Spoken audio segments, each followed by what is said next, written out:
In the dusty archives of Avery County, on the winding border between the Blue Ridge Mountains and the forgotten valleys of North Carolina, there is a name that always seems to arrive accompanied by silence: Eleanor Marrowstone. This is how the oldest dossier on the disappearance, known as the Marrowstone Widow's Binding Shed, begins. A case that, at the time, consumed the imagination of hunters, loggers, and settlers, and which today rests as a faded scar on the pages of the old Blue Ridge Territorial Reports of 1896. Records describe a reserved woman, of few words and a permanent look of vigilance, not from distrust of the world, but from a grief that followed her like a shadow of her own.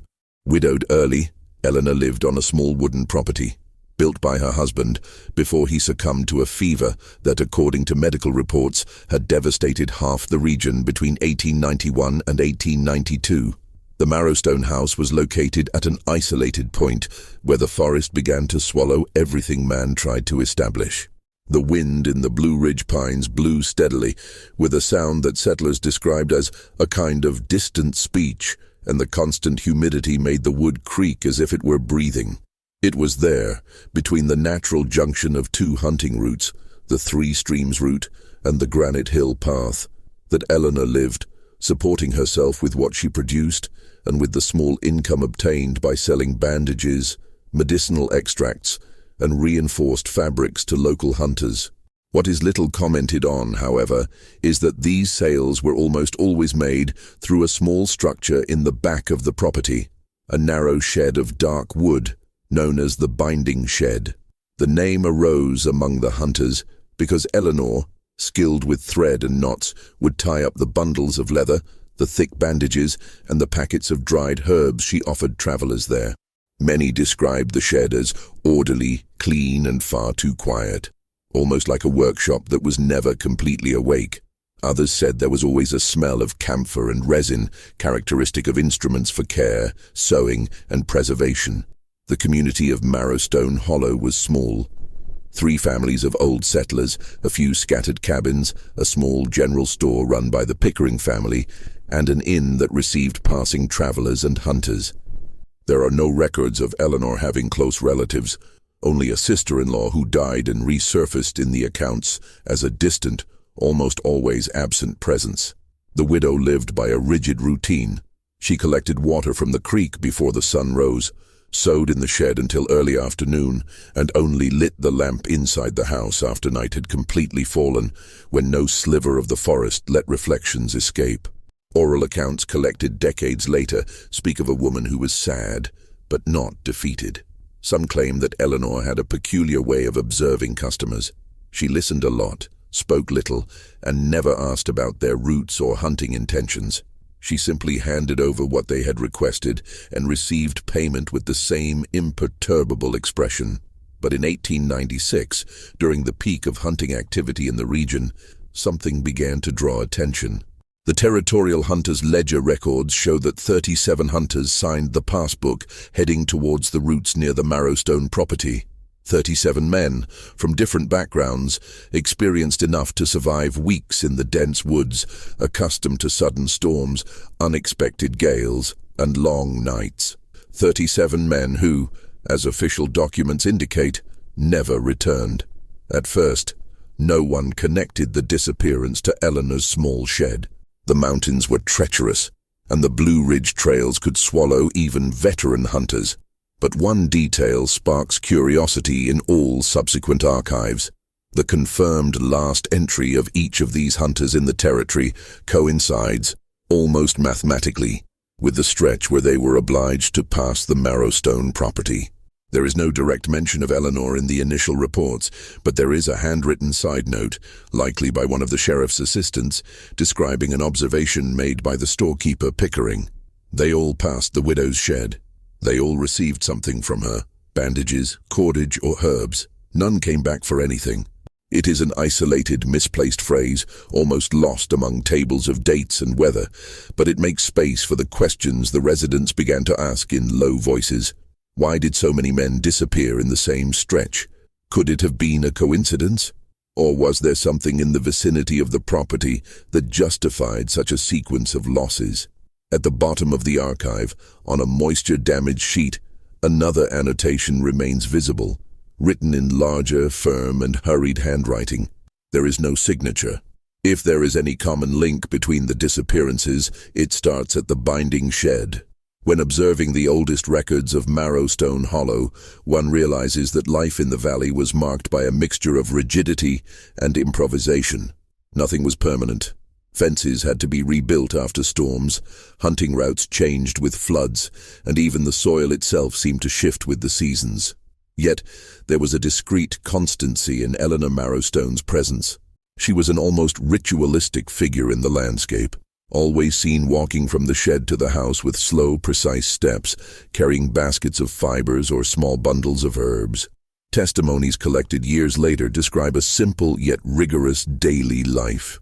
She woke before the light touched the rooftops, and the sound of the front door opening was, according to the local chronicler, the first sound of the day in the region that did not come from nature. The widow walked to the creek with an iron bucket, which she always left at the same spot, leaning against a smooth stone, a trace of almost ceremonial repetition. For many residents, Eleanor was a kind of silent presence, someone who did not offer herself, but also did not turn away anyone who needed something. Her knowledge of sewing, bandaging, and hide preservation was valued by the community. Hunters who came to the area for long seasons bought reinforced ropes, snares, and patches that lasted weeks in the field. Settler families turned to her when they needed tougher fabric or small herbal compresses for fevers and cuts. Eleanor's relationship with the residents was practical, direct, devoid of intimacy, but respectful. But there was something more, something subtle that testimonies mention cautiously. According to Mrs. Pickering, who was only 17 at the time and helped her father at the general store, some hunters commented that the widow seemed to observe people with more attention than expected, as if measuring the weight of every word or the intent of every gesture. It wasn't suspicion. It was something else, something no one could name precisely. Still, nothing in her attitude suggested hostility. It was just attention. The shed, in turn, was always mentioned as a point of curiosity.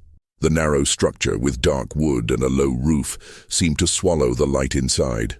Some hunters reported that Eleanor kept the interior impeccably organized, shelves with hand-labeled jars, sewing threads hanging like silver wires, and a long table where she carried out her work. It was unusual for a woman, in that region, to maintain her own workshop. Still, no one questioned it. Eleanor's skill made her necessary.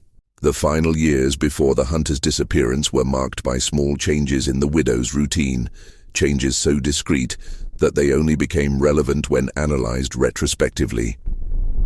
One of the most cited pieces of evidence in the archives is Eleanor's increasingly frequent presence outside the shed at dusk. Before, she would finish her work as soon as the light faded, but from late 1895, she began to remain outside until later, as if waiting for someone or something on the trail that connected the valley to the mountains. In some accounts, residents claim to have seen her standing motionless, with her gaze fixed in the direction of the Three Streams route, observing for long minutes without any expression. Another subtle change, but insistently mentioned by 3 different witnesses, concerned the way Eleanor began to close the shed. She had always locked the door with a simple metal clasp, nothing more than necessary, but in the winter preceding the disappearances, she started using 2 clasps, and on some nights she placed a transversal board on the inside, something unusual in a community where no one feared break-ins. These signs went unnoticed at the time. Life in the mountains demanded focus on daily tasks, and each resident had their own challenges: the pests that affected the corn, the sudden rains that knocked down barns, the long distances between properties. The widow's reserved behavior was seen merely as grief that never ended, not as a prelude to something greater. However, the testimonies of the surviving hunters, those who had been in the region weeks before the disappearances, bring unsettling details. One of them, identified only as Carter in the record, claimed to have seen Eleanor working on bundles of cordage with a tired expression, as if she hadn't slept for days. Another hunter said that when buying bandages, he noticed the widow's hands trembling when she handed him the package, something that, according to him, never happened. But the most cited account is that of a young hunter named Whitaker, who passed by the shed on a cold morning. Eleanor, he said, unusually asked him about his destination, not with curiosity, but with a long, silent pause, as if trying to predict how long he would stay in the woods. Whitaker claimed that, for an instant, the widow seemed to hesitate before handing him a package of herbs, something that had never happened before. All of this only gained new meaning months later, when the number of missing people increased, and authorities began to cross-reference dates, routes, and testimonies. At the time, it seemed only a collection of small eccentricities from a woman isolated by pain. But the truth is that these details, as fragile as sewing threads, form the line that precedes the point where the fabric begins to tear. And this is how the environment is created for what was to follow. The winter in which 37 hunters disappeared without a trace, all after crossing the path that passed the binding shed. What happened from there would be reconstructed days, months, and years later. But the community, still in 1896, was beginning to feel that something was moving among the trees, something they couldn't name, but which certainly wasn't part of the routine. And when the first hunter failed to return, and then the second, and then the fifth, the silence surrounding the Marrowstone property began to feel denser, heavier, as if the mountain itself were about to reveal a secret too old to be easily told. In the territorial office of Blue Ridge Reports, the night of November 17, 1896, is described as a windless night, but not without movement. The climate record for that day shows an uncommonly mild temperature for late autumn, with high humidity and a sky covered by thick clouds that prevented any starlight. Residents would recall, years later, that there was a strange silence in the woods, not the usual mountain silence, but a full, almost muffled silence, as if the forest was breathing too slowly. It was on this night that the last group of hunters, 7 men led by Elias Hanford, passed Eleanor Marrowstone's property. The group was heading to the Three Streams route, where they intended to stay for 4 days hunting deer before the snow arrived. Hanford's note in the general store book indicates that they left at dusk, carrying enough provisions and tools for a guaranteed return. They were experienced men, some veterans of longer expeditions in the eastern part of the mountain range. According to Mr. Pickering's testimony, they passed the front of the shed shortly after 5 in the afternoon.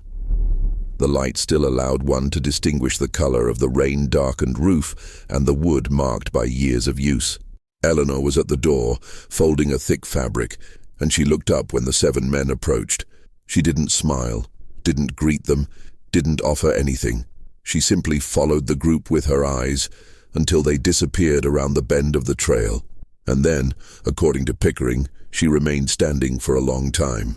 This seemingly trivial moment would be mentioned repeatedly in subsequent investigations, not for suggesting guilt, but for awakening the uneasy feeling that the widow sensed something the others ignored. As the night progressed, the hunters' lanterns were seen gradually spacing out among the trees until they became yellowish dots that the residents followed out of habit. It was an old custom, watching the lights until they disappeared into the shadow line, as a silent confirmation that another group had reached the main trail. But on that night, something different happened. The accounts of the McCreary couple, who lived half a mile from the Marrowstone property, state that the lights disappeared too early.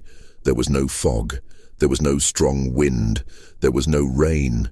Yet the lanterns that usually remained visible for several minutes vanished behind the trees in a matter of seconds, as if a blanket of darkness had suddenly swallowed them.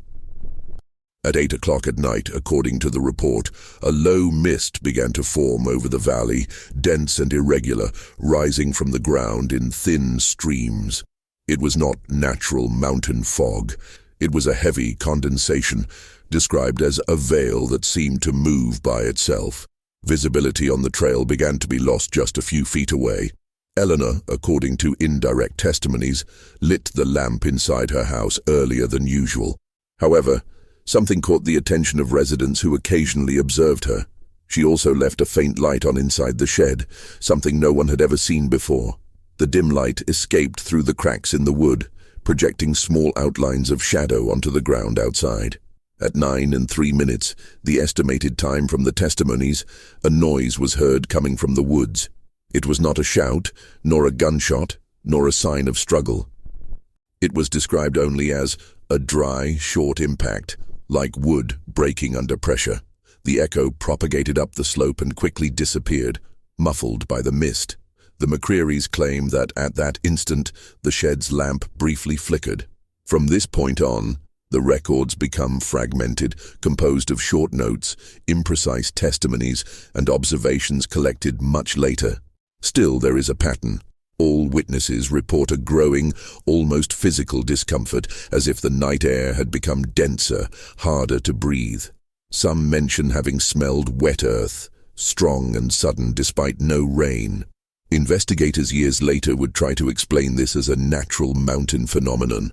Pressure changes, temperature variations, acoustic resonances of the forest. But no explanation fits perfectly.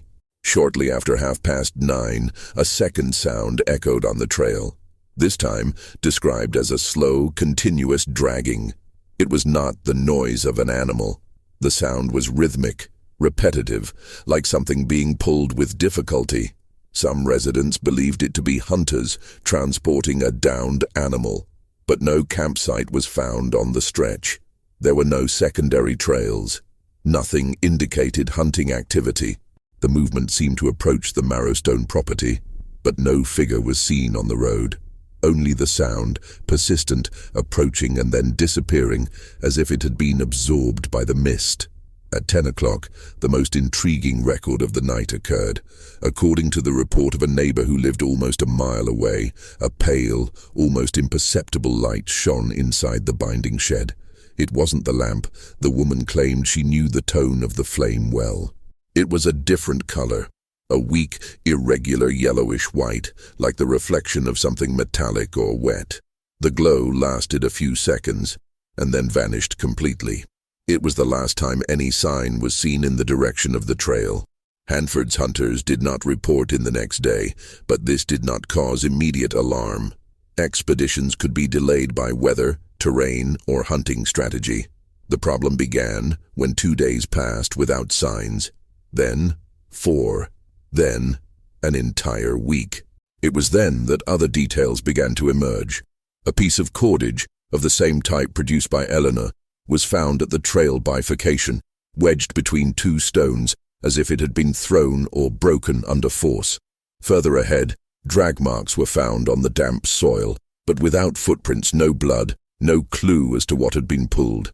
Investigators followed the marks to the edge of the Marrowstone property, and there the marks simply stopped. No continuity, no trace going in or out. It was as if the movement had ceased abruptly at the exact point where the terrain began to rise toward the binding shed. On December 3, 1896, the county sheriff, after days of frustrated searching, officially recorded the disappearance of the 7 hunters and attached a single personal observation to the report. The trail brings the men to the widow Marrowstone, but from there on, there is no more path. This sentence concludes the most documented part of the case. From then on, investigations would be based on hypotheses, rumors, and late testimonies.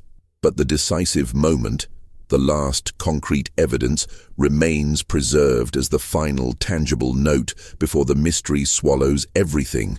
The broken cordage, abandoned on the ground, illuminated by the mist of that windless night.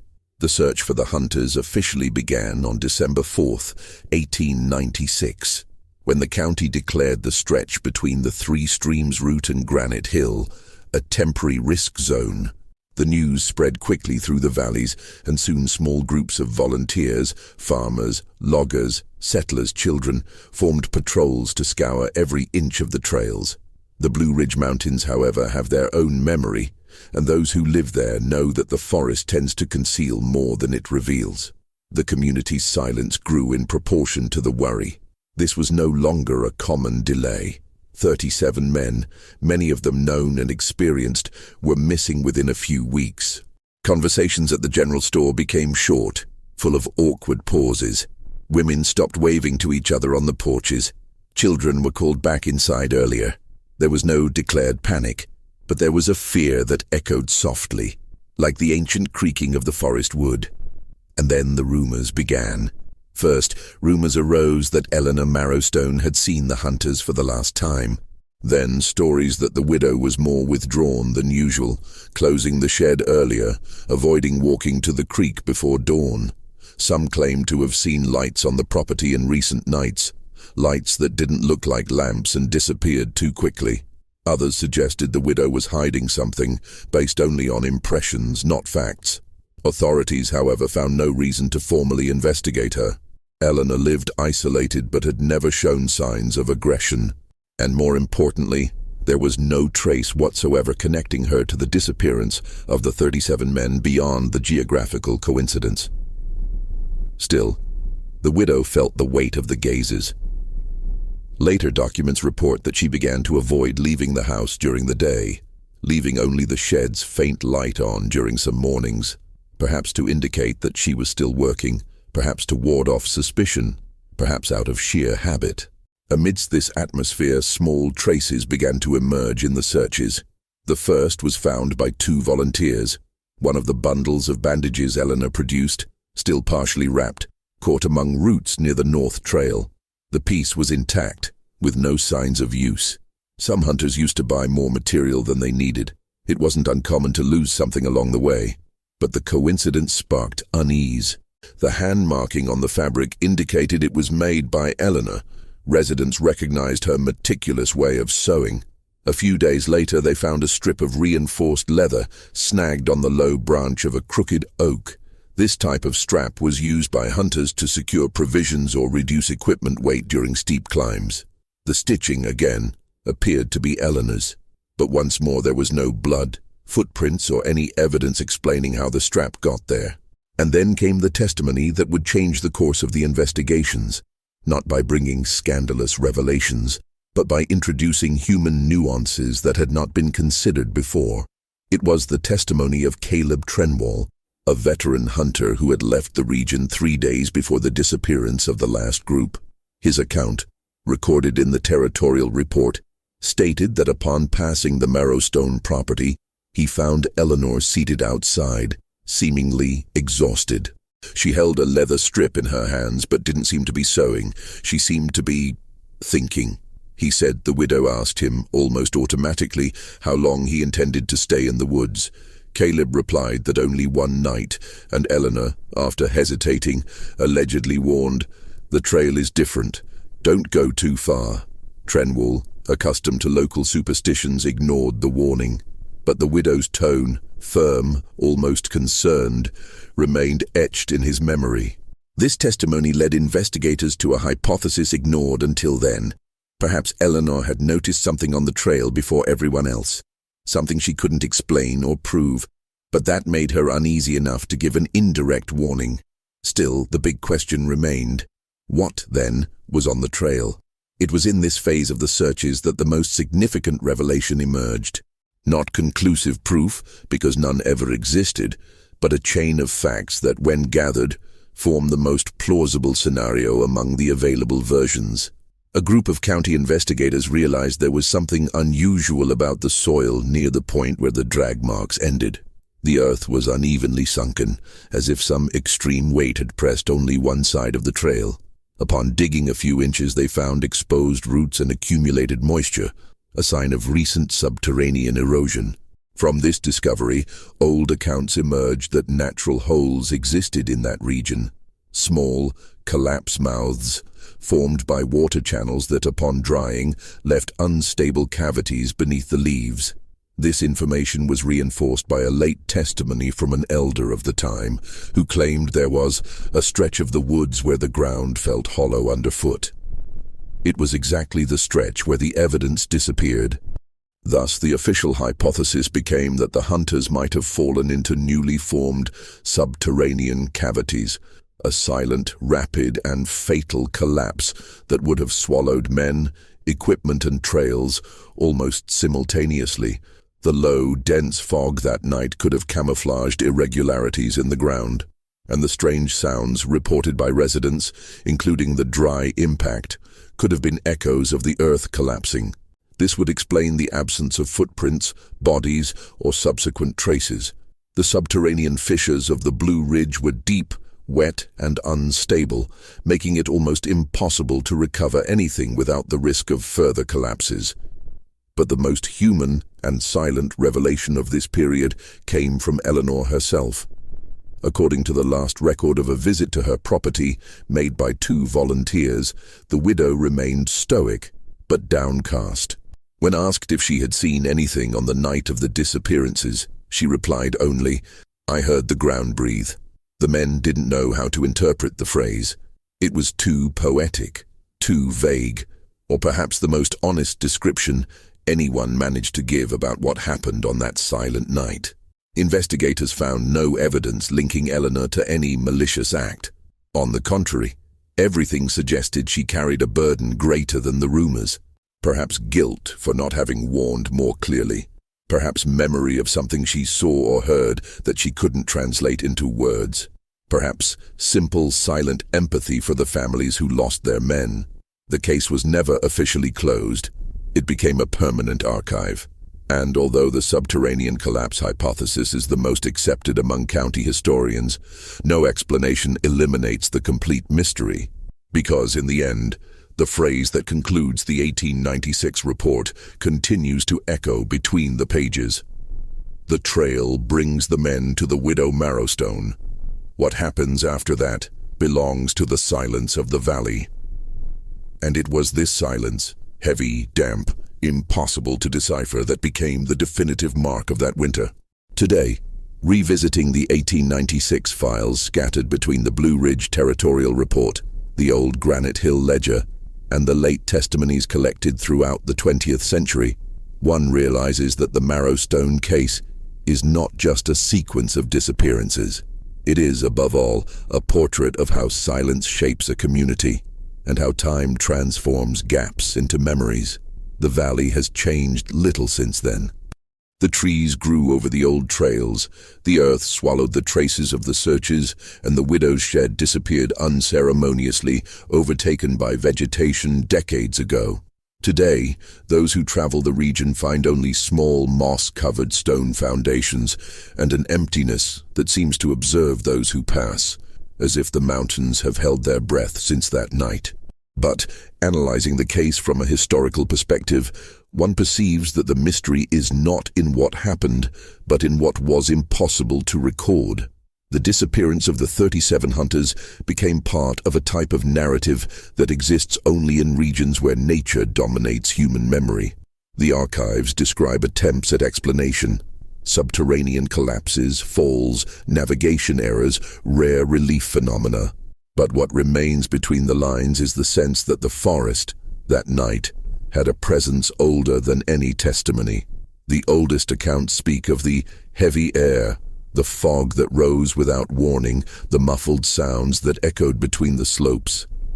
The record of the widow Marrowstone, "I heard the ground breathe," seems to carry today an almost involuntary symbolism. Perhaps she was the only one to realize that the mountain was changing from within. Perhaps she heard erosion cracks that the others ignored. Or perhaps, as happens with so many who live in isolation, her sensitivity to the surroundings was greater than that of the travelers passing through the territory. The fact is that, with the passing of the decades, Eleanor became a figure shrouded in silence. There are no records of her having left the region. There is no change of address certificate, nor subsequent correspondence. The most likely scenario is that she remained there, living her days with the same routine she always had. Water collected from the creek at dawn, sewing in the shed until the afternoon, a lamp lit when the night descended heavily upon the valley. There are no documents about the date of her death, only a vague note made by a traveler who passed through the region in the early 1910s, mentioning an abandoned house with impressions of recent life. The door still creaked when opened. There were footmarks in the damp earth, but no human figure in sight.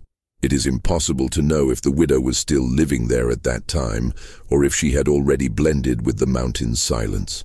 When historians resumed the case in the late 1930s, they found only scattered objects, a metal clasp, fragments of fabric burned by time, and a wooden box with faded inscriptions. Nothing that clarified the disappearance of the hunters. Nothing that pointed to a definitive explanation. Nothing that reduced the mystery to the comfort of a simple answer. But perhaps the story never asked for an answer. Perhaps what remains relevant is not the exact cause of the disappearance, but the persistence of the silence. The way the community reorganized itself, how families maintained grief without a body, how the valley incorporated the event without ever explaining it. The Marrowstone disappearance became part of the landscape, a wound that healed without fully closing, leaving irregular edges in the inhabitants' memory. And, looking at the documents today, it is possible to perceive how this case encapsulates what the mountains have always known, that time does not return everything it takes. The researcher who goes through these archives misses what does not exist, photos that were never taken, letters that were lost, testimonies that the years erased. What remains are fragments, a cordage mark, an unsigned note, the distant echo of a dry impact heard on that November night. And so, rebuilding this story is like walking the trail that leads to the binding shed. Each step reveals a little, but never enough. Each document illuminates something, but leaves the rest in shadow. The disappearance of the hunters remains a point of convergence between facts and silence. One of those cases where absence speaks louder than presence, where the landscape speaks without making a sound, where time, patient, decides not to reveal everything. Today, more than 120 years later, those who visit the valley and listen to the wind among the pines may know nothing about Eleanor Marrowstone. They may not know the story of the 37 men who never returned. But for an instant, upon hearing the distant creak of a tree giving way, or the sigh of the damp earth beneath their feet, they may feel something they don't find in books, a memory that belongs to no one, but insists on remaining. And it is then that one understands the final phrase of the 1896 report, the phrase that concludes this dossier, that resists time like a murmur. The mountain refuses to give up. Some mysteries do not disappear, they just become part of the place.